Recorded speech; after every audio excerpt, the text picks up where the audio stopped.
Hello, good morning viewers. It's great that it's Monday. I'm Najwa Ismi. For 5 minutes later, I will bring you to the latest news for today.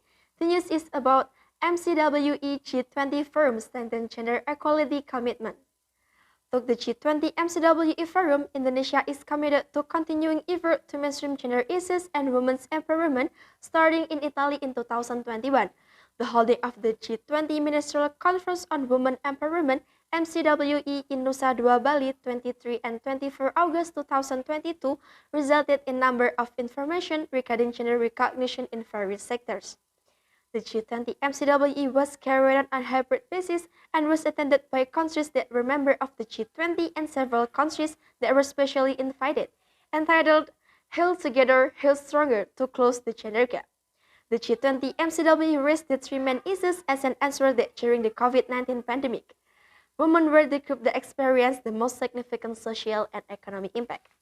Women Empowerment and Child Protection PPPA Bintang Puspa Prayoga stated MCWE G20 is Indonesia's commitment to continue effort to mainstream the issue of the Minister of Gender and Women's Empowerment which began in Italy in 2021.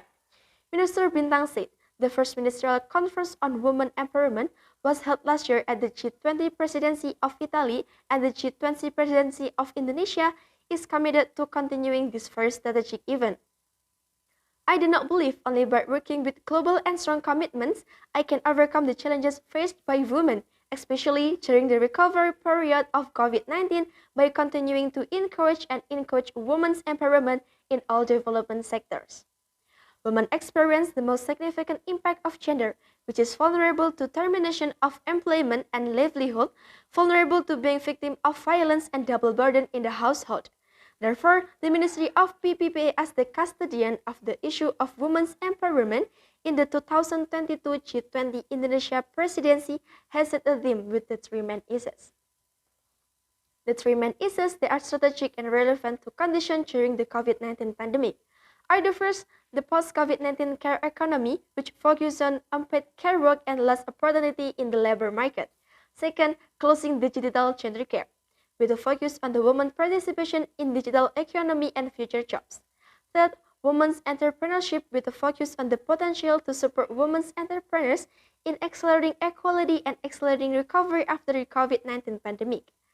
Thus, the Minister of PPPA hopes that this conference can become a valuable platform to share global ideas, future trends, and best practices on issues of gender equality and women's empowerment, especially those related to the three main issues that agree on a platform to secure collective commitment and expand collaboration between all G20 member countries, special invitees, and relevant G20 stakeholders. From a series of G20 meetings in Indonesia, this forum has developed and presented 6 policies and notes on education, employment, digital economy, environment and climate change, energy transition, and health. Indonesia collaborates with G20 alliances and engagement groups and their social partners, including G20 and Women 20. On the occasion, W20 and G20 emperors submitted technical attachment from the result of their respective plenary meeting to Minister Bintang. A number of these technical attachments will then be submitted as input for the latest meeting at the G20 submitted. Yesi Setia, chair of G20 Emperor, stated that G20 Emperor is a unique collaboration between the government and the private sector. Under the chairmanship of Indonesia is 2022, G20 Emperor raises three priority issues that strengthen the outcome of the G20 presidency in 2021. The question of accountability for the implementation of G20 Emperor KPI, Key Performance Indicator, Yesi said a dashboard to measure the effectiveness of women leadership in the private sectors. In addition, the next thing is to improve skill and encourage the private sector to help finance small, micro, and medium enterprises (MEMES) as driver of economic growth. The thing is to build digital resilience and digital skill for women entrepreneurs of MEMES.